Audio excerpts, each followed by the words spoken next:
Yes, you guys, welcome back. Today I'm joined by a very special guest and son of Chelsea, and we're going to discuss a topic that is doing the rounds right now.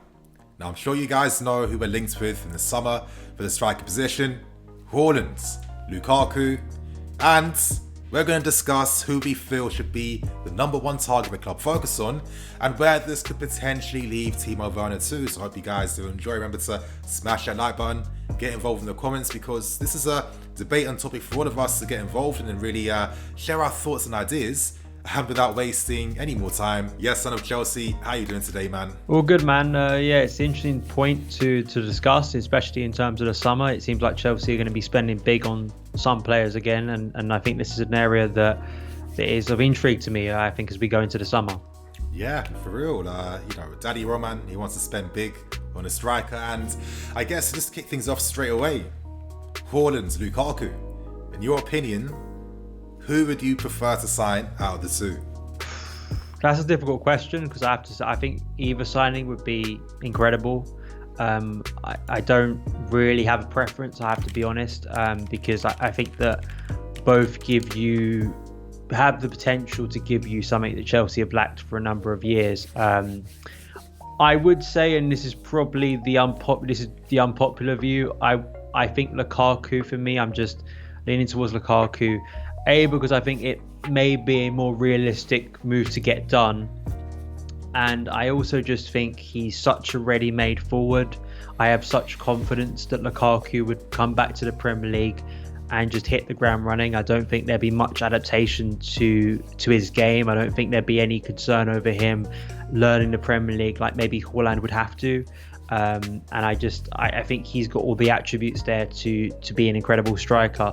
Now, Haaland is a generational talent. If Chelsea can get him, then I understand why they want to invest in him, because he's so young. What he's doing at the moment is so freakishly good that if he continues that record, you're signing potentially one of the best, strikers in the world, not only currently, but maybe for the next 5 to 10 years. So that's I can't sit here and say I'm passionate about one or the other. I think either would be big, and I think it's interesting that the club is interested in both of these players, and the fact that these players keep on cropping up, in particular Haaland since January, and I think that there's just a sense to me, whatever our opinions on either one of these, I think it's inevitable Chelsea will be investing heavily in this area again. Yeah, I think that one thing's for certain: we're in the market to sign a powerful striker up front, and with these guys, it's not only just like the focus on their power. I think that's like a bonus to their game. It's how they move up front, how they run in behind, their intelligence, how they link up the players as well, and of course their finishing ability, and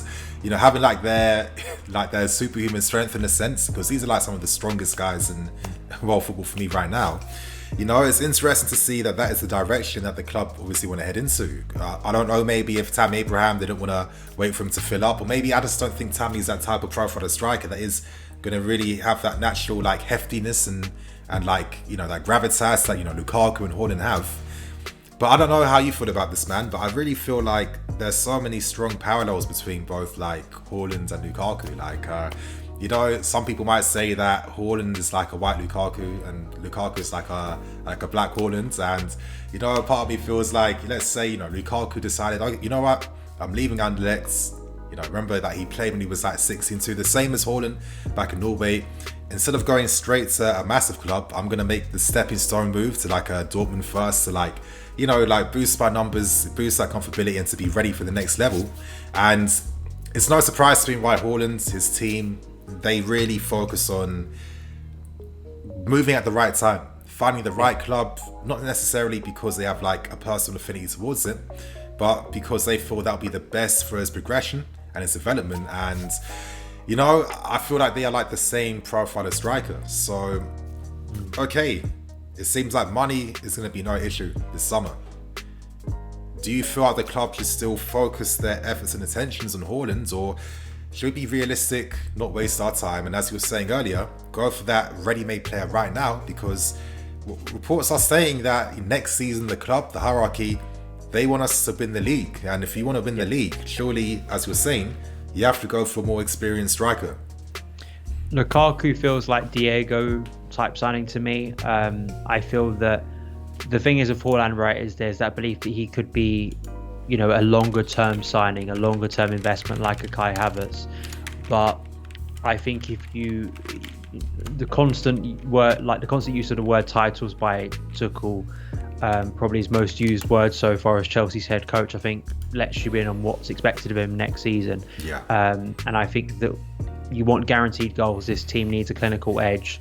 And I just think Lukaku, for me, I just think you look at in his career, in the way he's developed his game, I think the way he's gone to different leagues and thrived, and I think that this is something to me that I just think there are also elements to Lukaku's games and the type of goals he scores that gives me a lot more confidence, because if you just focus on what he's doing for Inter, not only has he become an even better all-round striker or an all-round finisher, but there is that concern, isn't there, with the Bundesliga about adapting from the Bundesliga, the amount of space you get in Germany compared to England. You watch a lot of Lukaku's goals for Inter, and they're not too dissimilar to the type of goals you'd expect him to score in the Premier League. They're inside the box, they're against defences that like to sit deep. So there's going to be no sense that he's going to come to the Premier League and be stunned, obviously, because he's got previous experience in the league, but just in terms of where he is currently in his career. And I think that Chelsea need to hit the ground running next season. And I think that Lukaku would absolutely offer that. Now, Haaland could be a sensation in the Premier League too. So that's a tough thing for me to just doubt that he'd do that. Look at what he's doing currently at the moment. I just think if you were to weigh it up compared to, say, like Timo Werner last year of the adaptation period, I think that it'd be less for Lukaku at Chelsea than it probably would be for Haaland, potentially still, a young player moving to a new country. Lukaku won't have any sort of fears about, I think, maybe moving back to England. It's a country he knows very well. Chelsea knows. So that's sort of my belief on sort of why Lukaku may be a smarter option. There is, man. Okay then, man. Okay, yeah, I definitely agree. I do think that with the Bundesliga, maybe it's because a lot of younger players are really just prospering in that league. I think it's definitely a league that gives opportunities to younger players, and I guess even though we look at the stats and the performances there, we still have to understand that they're still young. They still need more room to grow. They still have other areas in which they can improve upon and develop their games and more. And for me, if the board is serious about mounting a title challenge, potentially Lukaku on paper could be the option to really explore and invest into. I mean, as we both agree upon, he has experience in the Premier League already. He's at an age now in his prime where he feels quite complete in his game. And I think from a tactical point of view, I definitely think it would complement what will be happening with Tuchel in the system. I think, Conte's 3-4-3 system, him playing up front alongside Martinez and having that cam beside them, I think essentially kind of works the same way with how we would hope to use him. And I think one thing we can't forget too is that Lukaku is a Chelsea fan. He's spoken many times in interviews before about how he'd like to come back to the club, how he came very close to signing for the club too, how on multiple occasions there was opportunities to do so. And with Inter's financial situation, regardless of whether they get UCL football, if we came in with serious money, then that could be enough to hopefully get a deal like that done. But at the same time, someone like a Haaland, the stuff he's doing right now, I mean, let's be serious. How many players are under the age of 24, 23, 22, 21 are putting the numbers that this guy's putting in? I mean, I'm not seeing it. I'm seeing the finishing with both feet, that conviction, that pace. I'm seeing how he carries the ball, beats his man as well, and how he's always in the right area at the right time inside the box, and showing that type of form already. Now, as I was saying before, who knows, in some different multiverse of Lukaku, before signing for us, sign for a stepping stone club like that, who knows if he has similar numbers. But reality is, Haaland playing for a good club, a big club, is showing that he's serious. That is that leading light. So when we have massive European rivals all after him, is this a signing that on paper we can really afford to say no to and really give up on? Obviously no. I think that maybe the way I'm looking at it, maybe it's just because we don't know what's going on internally, but the way it seems to be at the moment is that Haaland is the first choice, or at least that's the way it's being presented in the media at the moment. And Lukaku is maybe a fallback option if if we can't get Haaland. I understand why Chelsea, and it's very much in keeping with what we were doing last summer in terms of the profile of players we were signing, trying to sign players maybe under 25 majority of the time, with huge potential. And I think that, it very much falls into the Kai Havertz signing. This would be Chelsea's record signing. I don't think there'd be any doubts about that. This would break the record signing. Historically, in recent years, our biggest signings haven't really prospered. When you actually look at our, in terms of investing money, it's actually the case that when we don't invest as much as maybe other times, they work out better in terms of value. Look at Edouard Mendy this season. I know a very different position, but another prime example, N'Golo Kante, Diego Costa, all signings under like 50 million. I know quite a few years back now, but there's another point to that too. I think that Haaland, I could understand why the club, who wouldn't want Haaland? It's it's Haaland and Mbappe at the moment. They seem to be the next big superstars, like anomaly talents, like players that just aren't usual, like they're freakishly good at this age. And if he continues, there always is that fear, right? We've seen it with like young players like Michael Owen before, where they do incredible things early on in their career and then they get injuries. Of course, we can't predict what's going to happen with Haaland, but if he keeps up this pace, he's going to do incredible things in the game. He just is. And I absolutely understand why the club wants to, especially in the pandemic market too. I mean, there could still be another situation where the club feels that they can get maybe leverage and get in front of other clubs like they got with Havertz, didn't they? So it feels like that's a real strong possibility. And it's it's a weird and not a nice thing to say, but that's just the current market Chelsea find themselves in. And if they can make the deal happen. And I sort of feel like with both Lukaku and Haaland, if Chelsea are expecting Tuchel to win the Premier League next season, and they want it as soon as possible, then for me, you have to go out and invest to make that happen. Maybe we'll get onto this, but I'm not entirely sure that I think Tuchel is going to have to do something incredible with the current squad he has to transform them into a title winning team. I think there needs to be extra key ingredients, not 5 or 6 players, because that'd be ridiculous, but 1 or 2 additions that to me, I think in key areas that maybe will steer us in that direction next season. I fully agree. So, and I think now to wrap up this discussion, things are interesting now, because where could this potentially leave Timo Werner? Now, I'll ask you, do you feel potentially that Werner can work alongside strikers of that profile of like a Haaland or Lukaku? Yeah, I mean, of course not to the same level, but you look back at his Leipzig days with Poulsen, not exactly the same profile as say a Lukaku, but more of a focal point number 9 we can play off. I don't really concern for Timo, and I think it'd be very silly for the club. It just wouldn't look good on the club for me if in 12 months you're binning Timo Werner.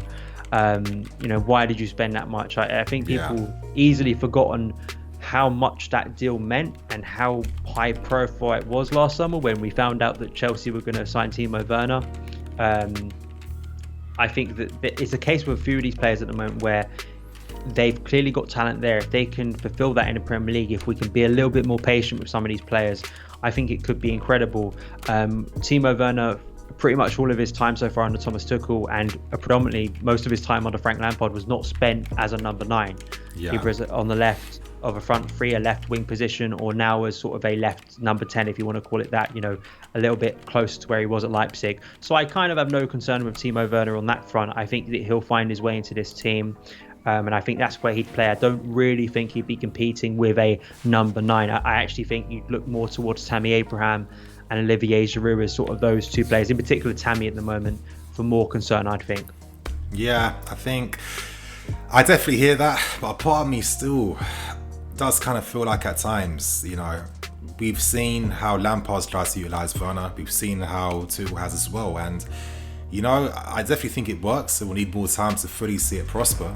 But it's something that you kind of have to really commit to. I mean, of course, we know that at Leipzig, Werner was playing off alongside your Poulsens, for example. But the main difference was that, Werner was more like the focal point in their attack, playing a more withdrawn role in that sense, playing off the striker, with Poulsen being more the support striker in that role. And, and I look at someone like Haaland and Lukaku, these are strikers that get on the end of moves. These are the strikers that you play towards kill the game off, finish the game off, take those opportunities. And when you have 2 profiles of players like this, sometimes in football, for me, it can be hard to really strike that balance. And when I see how both play, Lukaku alongside Martinez plays that more deep lying role to, create the spaces for Lukaku to, play him in at times. You look at how Haaland plays at Dortmund with Sancho providing that creativity, and of course the other attacking players providing their threats too. I mean, for me, it's been no surprise why all of a sudden we've seen talks of maybe Werner being potentially let go if it really meant it. But again, I feel like strikers, at the end of the day, when you're signing them, needs to complement what you're doing, and it feels like with how we want to balance and use our attack, we still don't have that final idea about how we want to really go forwards. And I think if you commit to a signing of a Haaland, I think it does kind of say one thing only.